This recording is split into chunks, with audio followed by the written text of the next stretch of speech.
예, 성경 통독 51일째 말씀, 먼저 에스겔서 24장 1절에서 3절까지 말씀을 보겠습니다. 여러분이 가지신 통독 성경 860페이지입니다. 1절에서 3절 말씀 제가 읽습니다. 아홉째 열째 달 열째 날에 여호와의 말씀이 내게 임하여 이르시되, 인자야, 너는 날짜 곧 오늘의 이름을 기억하라. 바벨론 왕이 오늘 예루살렘에 가까이 왔느니라. 너는 이 반역하는 족속에게 비유를 베풀어 이르기를, 주 여호와께서 이같이 말씀하시기를, 가마 하나를 걸라. 하나님이 에스겔에게 불 위에 놓여 있는 녹슨가마의 비유를 통해서 말씀을 주십니다. 불 위에 놓여 있는 녹슨가마는 이제 바벨론의 공격을 받아서 멸망하게 될 예루살렘을 상징합니다. 녹슨가마 안에 있는 고기들이 나오는데, 이 고기들은 예루살렘에 남아있는 사람들입니다. 포로로 끌려오지 않고 예루살렘에 남아있던 사람들은 자신들을 가마솥의 좋은 고기다라고 자부했습니다. 에스겔서 11장 2절과 3절 말씀인데 제가 메시지 성경으로 읽어보겠습니다. 에스겔 11장 2절에서 3절 말씀, 메시지 성경입니다. 하나님께서 말씀하셨다. 사람의 아들아, 저들은 이 도성의 죄를 도안하고 악을 귀익한 자들이다. 저들은 말한다. 우리는 못할 일이 없다. 우리가 최고다. 고깃국 그릇 속에 든 특등심이다. 예루살렘에 남아있던 사람들은 자기들이 보호받는 자, 다시 말하면 심판을 받지 않는 자로 여겼습니다. 그래서 이 에스겔 11장 2절과 3절의 비유에 의하면 자기들은 고깃국 그릇 속에 든 특등심이다, 가장 좋은 고기다라고 자부했던 것입니다. 예루살렘 성 안에 머물고 있기 때문에 예루살렘 성이 우리들을 보호하고 지켜준다라고 믿은 것이고, 그리고 예루살렘 성 안에 우리가 남아있기 때문에 우리는 망하지 않는다라고 확신한 것입니다. 그런데 에스겔에게 보이신 환상이 무엇입니까? 예루살렘은 이미 녹슨 가마입니다. 녹슨 가마 속에 있는 고기는 아무리 최상급의 고기라고 할지라도, 특등심이라고 할지라도 먹을 수 없고 버려야 합니다. 녹이 스며들기 때문입니다. 그동안은 제비 뽑힌 사람들이 바벨론의 포로로 끌려왔지만 이제는 선택의 여지 없이 모든 사람들이 끌려와야 됩니다. 살아서 끌려오는 것이 아니라 어떤 사람들은 바벨론의 칼날에 의해서 죽임을 당하고, 그나마 살아남은 사람들도 바벨론의 포로로 끌려와야만 되는 운명입니다. 24장 6절 말씀을 보겠습니다. 24장 6절 말씀 보겠습니다. 그러므로 주 여호와께서 이같이 말씀하시느니라. 피를 흘린 성읍, 녹슨 가마 속, 곧 그 속에 녹을 없이 하지 아니한 가마여, 화 있을진저 제비 뽑을 것도 없이 그 덩이를 하나하나 꺼낼지어다. 녹을 없애지 않았다는 것은 회개하지 않았다는 것이죠. 이제 이들은 제비 뽑혀서 바벨론의 포로로 끌려오는 것이 아니라 그 안에 있기 때문에 죽임당하는 사람들도 있고, 그리고 이제 선택의 여지 없이 바벨론의 포로로 끌려와야 될 운명의 사람들이라는 것을 주님께서 에스겔에게 말씀하십니다. 녹슨 가마 속에 있는 특등심의 고기들, 아무리 특등심이라고 할지라도 녹슨 가마 속에 있는 고기는 쓸모없습니다. 오염되어진 고기입니다. 내가 어느 공동체에 속해 있느냐라고 하는 문제는 매우 중요합니다. 녹슨 가마 안에 있으면 녹이 고기 안에 스며들 수밖에 없는 것처럼 내가 속해 있는 공동체에 영향을 받을 수밖에 없습니다. 우리가 신앙생활 하면서 좋은 교회를 만나야 되는 이유이기도 합니다. 교회가 교회이기 때문에 좋은 교회다라고 말할 수 없습니다. 어떠한 교회를 다니느냐, 어떠한 모임에 속해 있느냐에 따라서 신앙의 성숙도는 달라지게 돼 있습니다. 어떤 교회가 좋은 교회일까? 한마디로 이러한 교회가 좋은 교회다 단정 지을 수는 없습니다. 하지만 아주 쉬운 질문을 통해서 답을 찾을 수 있습니다. 가장 중요한 기본은 성경입니다. 이 성경에 대해서 얼마나 배우고 알아가고 있는가? 다시 말하면 내가 신앙생활 한다라고 하는 것은 어느 교회 속해서 신앙생활을 하고 있는데 그 교회를 다니면서 나는 성경을 지금까지 몇 번 읽었는가? 예배도 드리고 설교도 듣는데 성경을 모르는 경우가 있을 수 있습니다. 집회도 많이 하고 찬양도 많이 듣는데 교회가 성경을 가르치지 않는다면, 그래서 그 교회에 속해 있는 내가 성경을 모르고 있다면 가장 기본적인 것을 잃어버린 교회다라고 말할 수 있습니다. 그래서 여러분들이 어디에 살던, 어디로 이사를 가던, 유학을 가던, 직장을 옮기던, 그래서 교회를 찾아야 한다면 성경을 가르치는 교회를 찾으셔야 합니다. 이 성경을 가르치는 교회의 특징은 그 교회 교인들이 성경을 들고 교회에 온다는 것입니다. 교인들이 성경을 들고 다니느냐, 안 들고 다니느냐, 참으로 중요한 문제입니다. 성경을 열심히 가르치고 배우는 교회는 뭔가 배우려는 열심이 있을 뿐만 아니라 성도들이 뭔가 적으려는 열심을 가지고 있습니다. 성경을 알아야 그리스도 안에서 성장하고 성숙합니다. 내가 어느 공동체에 속해 있느냐, 혹시라도 내가 속해 있는 공동체가 녹슨 그릇이라면 그 안에 있는 것은 결국 나를 오염시킨다, 나에게 영향을 미친다라는 것을 기억하시면 좋겠습니다. 자, 에스겔 24장 16절에서 18절 말씀도 보겠습니다. 861페이지입니다. 이 에스겔 24장 16절에서 18절 말씀입니다. 인자야, 내가 내 눈에 기뻐하는 것을 한 번 져서 빼앗으리니 너는 슬퍼하거나 울거나 눈물을 흘리거나 하지 말며 죽은 자들을 위하여 슬퍼하지 말고 조용히 탄식하며 수건으로 머리를 동이고 발에 신을 신고 입술을 가리지 말고 사람이 초상집에서 먹는 음식물을 먹지 말라 하신지라. 내가 아침에 백성에게 말하였더니 저녁에 내 아내가 죽었으므로 아침에 내가 받은 명령대로 행하매. 하나님이 에스겔에게 내 눈에 기뻐하는 것을 한 번에 져서 빼앗겠다라고 말씀하십니다. 다시 말하면 큰 불행이 닥칠 것이지만 눈물도 보이지 말고 슬픔을 속으로 삼키라라고 말씀하십니다. 평상시처럼 옷을 입고 통상적인 장례 의식도 치르지 말라라는 말씀입니다. 아침에 이 말씀을 사람들에게 전했고 그 저녁에 에스겔의 아내가 죽었습니다. 내가 내 눈에 기뻐하는 것을 한 번 져서 빼앗겠다라고 하는 것은 아내의 죽음입니다. 아침에 말씀을 전하고 저녁에 아내가 죽었습니다. 장례 의식을 치르지 마라라고 했던 것은 바로 아내의 장례식이었습니다. 아내가 죽었는데 슬퍼하지도 못합니다. 울지도 못합니다. 장례 의식도 치를 수가 없습니다. 이것은 예루살렘 멸망에 대한 계시였습니다. 예루살렘에 남겨둔 그들의 자식이 죽임을 당합니다. 가족들이 죽임을 당합니다. 그 소식이 들려옵니다. 에스겔이 아내가 죽었는데 울지 못했던 것처럼, 그 어떤 장례 의식도 치를 수 없었던 것처럼 통상적인 복장을 하고 일을 할 수밖에 없는 것이 바로 끌려온 포로들의 상황입니다. 예루살렘 멸망에 대해서 슬퍼하지 못할 이들의 앞날에 대한 예언이었습니다.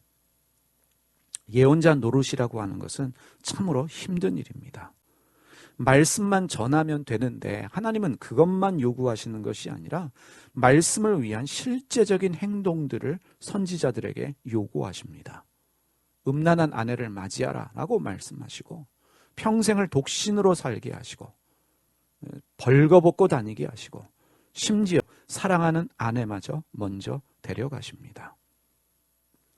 주님께 쓰임받는다는 것은 절대로 쉬운 일이 아닙니다. 자기 포기와 헌신의 삶이라는 것을 우리가 기억할 필요가 있습니다. 에스겔 3장 말씀으로 가겠습니다. 에스겔 3장 24절에서 27절까지의 말씀입니다. 이어지는 말씀입니다. 861페이지에 있습니다. 제가 읽습니다. 주의 영이 내게 임하사 나를 일으켜 내 발로 세우시고 내게 말씀하여 이르시되 너는 가서 내 집에 들어가 문을 닫으라. 너 인자야, 보라, 무리가 내 위에 줄을 놓아 너를 동여매리니 내가 그들 가운데서 나오지 못할 것이라. 내가 내 혀를 내 입 천장에 붙게 하여 내가 말 못하는 자가 되어 그들을 꾸짖는 자가 되지 못하게 하리니 그들은 패역한 족속임이니라. 그러나 내가 너와 말할 때에 내 입을 열리니 너는 그들에게 이르기를 주 여호와의 말씀이 이러하시다 하라. 들을 자는 들을 것이요 듣기 싫은 자는 듣지 아니하리니 그들은 반역하는 족속임이니라. 에스겔이 자주 쓰는 표현 중에 하나가 주님의 영이 임한다라는 표현을 자주 쓰고 있습니다. 종종 사용하는 표현이 주님의 영이 임한다라는 표현이 에스겔서에 나오는데, 주님의 영이 에스겔에게 임하십니다. 그리고 에스겔에게 임하셔서 일으키시고 세우시고 말씀하여 주십니다. 에스겔은 자기의 힘과 자기의 의지, 능력으로 주님의 말씀을 전한 것이 아니라 주님의 영에 사로잡혀서, 강권하시는 주님의 영에 사로잡혀서 주님 말씀을 전합니다. 내 의지와 내 뜻대로 하는 것이 아니라 주님의 영이 임하셔서 그 주님의 영이 에스겔의 삶을 주장하십니다. 주님의 영이 성령님이십니다. 그런데 그 성령님이 지금 우리와 함께 하십니다. 고린도전서 3장 16절에 이렇게 말씀하십니다. 너희는 너희가 하나님의 성전인 것과 하나님의 성령이 너희 안에 계시는 것을 알지 못하느냐. 신약시대를 살아가는 우리에게, 예수 그리스도를 주로 믿어 구원받은 우리에게는 성령이 내주하십니다. 우리 안에 계시는 주님의 영, 성령님이십니다. 다시 말하면 성령은 어떤 특정한 사람들 안에 계시는 것이 아니라 믿는 자 안에 계십니다. 우리 안에 계시는 성령님은 우리를 일으키시고 우리를 세우시며 우리에게 말씀을 깨닫게 하십니다. 우리 안에 계시는 성령님은 우리의 약함을 도와주시고 그리고 우리를 위해 간구하십니다. 우리를 위한 중보자 되십니다. 그래서 로마서 말씀에 보면 로마서 8장 26절과 27절 말씀 제가 세 번역으로 읽겠습니다. 이와 같이 성령께서도 우리의 약함을 도와주십니다. 우리는 어떻게 기도해야 할지도 알지 못하지만 성령께서 친히 이루 다 말할 수 없는 탄식으로 우리를 대신하여 간구하여 주십니다. 사람의 마음을 꿰뚫어 보시는 하나님께서는 성령의 생각이 어떠한지를 아십니다. 성령께서 하나님의 뜻을 따라 성도를 대신하여 간구하시기 때문입니다. 우리 안에 계시는 성령님이 우리의 약함을 도와주십니다.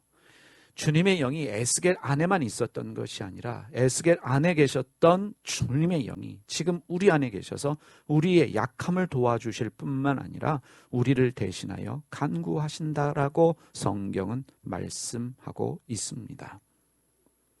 여러분, 선지자는 집 안에 있으면 안 됩니다. 집 밖에 나가서 말씀을 전하는 것이 선지자의 사명입니다. 그런데 주님의 영이신 성령님은 에스겔의 손과 발이 묶여서 집 밖으로 나오지 못하게 하십니다.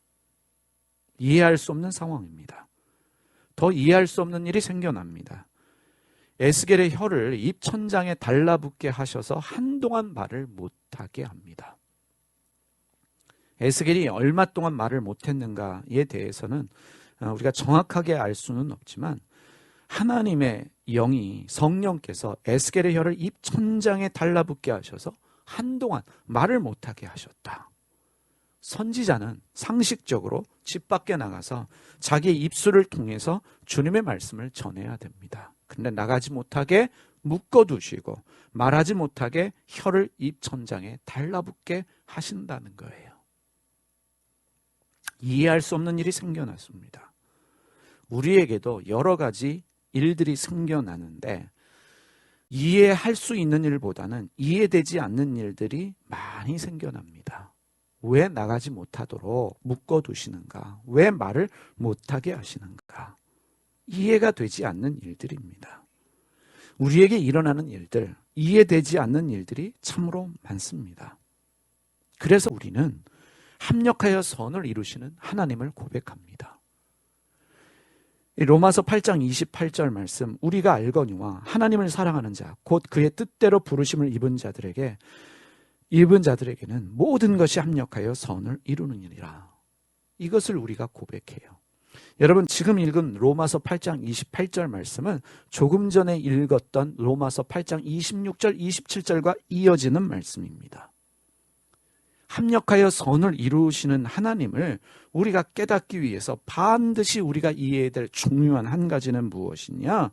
우리 안에 계셔서 우리의 약함을 도와주시는, 우리를 위해서 간구하시는 성령님의 사역을 이해해야만 모든 일들을 합력하여 선을 이루시는 하나님의 뜻을 깨달을 수 있습니다. 다시 말하면 성령님께서 일하시기 때문에 내가 이해되지 않아도 결국은 이 모든 것들이 하나님의 뜻 안에서 합력하여 선을 이루게 된다는 말씀입니다. 자, 에스겔이 묶여서 밖에 나가지 못합니다. 에스겔의 혀가 입천장에 달라붙어서 말을 못합니다. 누가 하신 일입니까? 에스겔 가운데 임하신 성령께서 하신 일입니다. 성령께서 하신 일이기 때문에 그 일은 결국에 합력하여 선을 이루게 된다는 것입니다.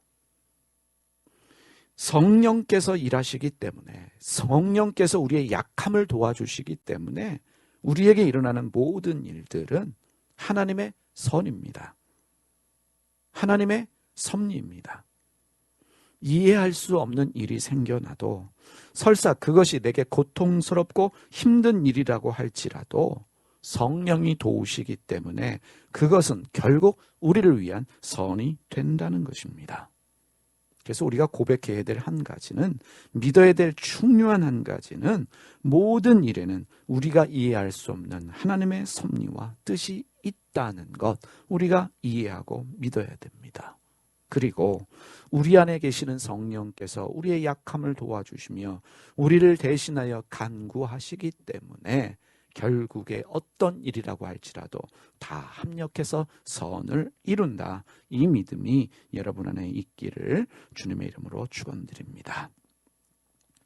자, 예레미야 39장 1절에서 7절 말씀입니다. 여러분이 가지신 성경, 통독 성경 869페이지로 가겠습니다. 예레미야 39장 1절에서 7절 말씀 제가 읽습니다. 유다의 시드기야 왕의 제9년 열째 달에 바벨론의 느부갓네살 왕과 그의 모든 군대가 와서 예루살렘을 에워싸고 치더니 시드기야의 제11년 넷째 달 아홉째 날에 성이 함락되니라. 예루살렘이 함락됨에 바벨론의 왕이 모든 고관이 나타나 중문에 앉으니 곧 네르갈사레셀과 삼갈레브와 내시장 살스김이니, 네스갈사레셀은 궁중장관이며 바벨론의 왕의 나머지 고관들도 있더라. 유다의 시드기야 왕과 모든 군사가 그들을 보고 도망하되 밤에 왕의 동산길을 따라 두 담샘문을 통하여 성읍을 벗어나서 아라바로 갔더니 갈대아인의 군대가 그들을 따라 여리고 평원에서 시드기야에게 미쳐 그를 데리고 하맛 땅 림나에 있는 바벨론의 느부갓네살 왕에게로 올라가매 왕이 그를 신문하였더라. 바벨론의 왕이 림나에서 시드기야의 눈앞에서 그의 아들을 죽였고 왕이 또 유다의 모든 귀족을 죽였으며 왕이 또 시드기야의 눈을 빼게 하고 바벨론으로 옮기려고 사슬로 결박하였더라. 이 바벨론에 의해서 포위당한 예루살렘이 1년 6개월 만에 함락됩니다. BC 586년에 일어난 일입니다. 남유다가 멸망했습니다. 사람들은 살육을 당하고 시드기야 왕은 도망가다가 잡혔어요. 눈앞에서 자식들의 죽음을 목격하고 두 눈이 뽑힌 채로 사슬에 결박당해서 바벨론으로 끌려갑니다. 살아남은 자들도 바벨론의 포로로 끌려가게 됩니다. 이것이 3차 바벨론 포로입니다. 그래서 예루살렘에는 가난한 사람들만 남게 되었습니다. 이 바벨론은 그들을 포도원을 다스리는 자가 되게 하고 농부가 되게 했습니다. 바벨론은 하나님의 성전을 불태웠고 성벽을 허물었어요. 이 성전과 궁의 보물들을 바벨론으로 옮겨갔습니다. 이때 사라진 것이 언약궤, 법궤입니다. 아마도 바벨론에 의해서 파괴된 것으로 여겨져요. 그래서 지금까지도 흔적이 남아있지 않은, 그래서 찾을 수 없는 것이 이 법궤, 언약궤입니다. 대부분 그렇게 믿고 있지만 유대교 안에는 전설이 있습니다. 예레미야가 느보산에 숨겼다라고 말하는 전설도 있고, 또 어떤 전설은 요시야 왕 때에 예루살렘 동굴에 숨겼다라는 말도 전해져 내려옵니다. 그러나 일반적인 견해는 바로 바벨론에 의해서 이 성전이 불태워졌을 때, 예루살렘이 망할 때 이 언약궤도 파괴된 것으로 여겨져요. 이 모든 상황을 누가 허락하셨습니까? 하나님이 허락하셨습니다.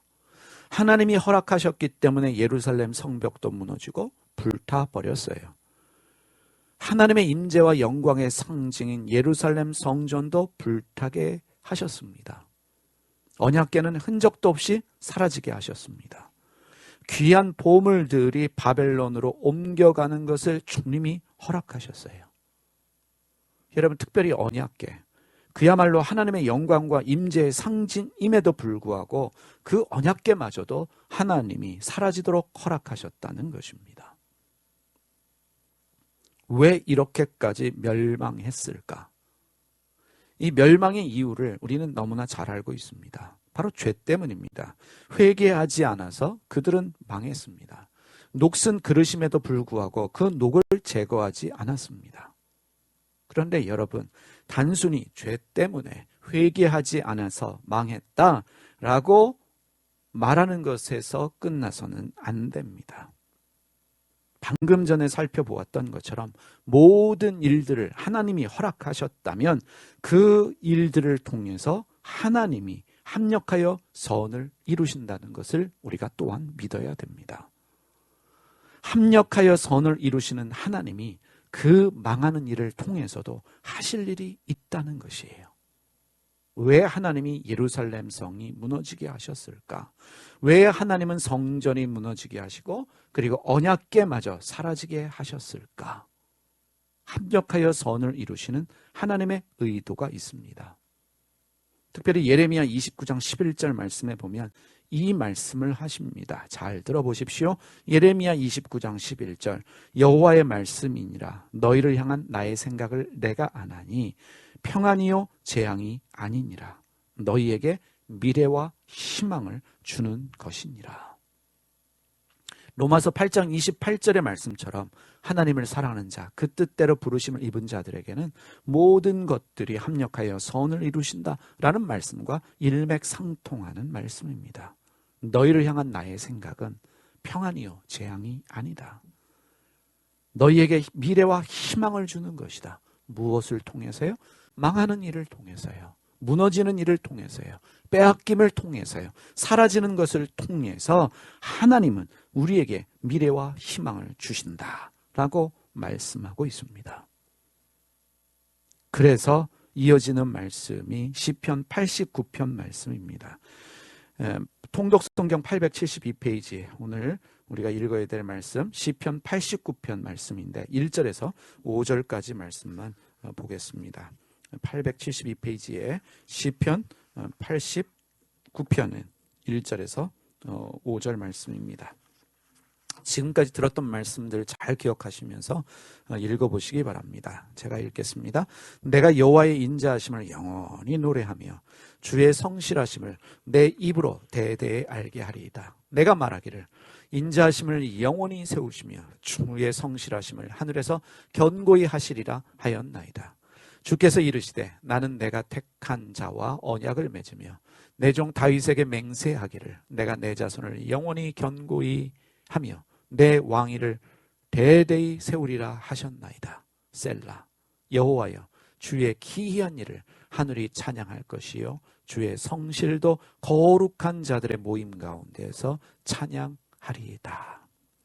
이 합력하여 선을 이루시는 하나님을 믿는다면 우리는 그분의 인자하심과 성실하심을 찬양할 수 있어야 합니다.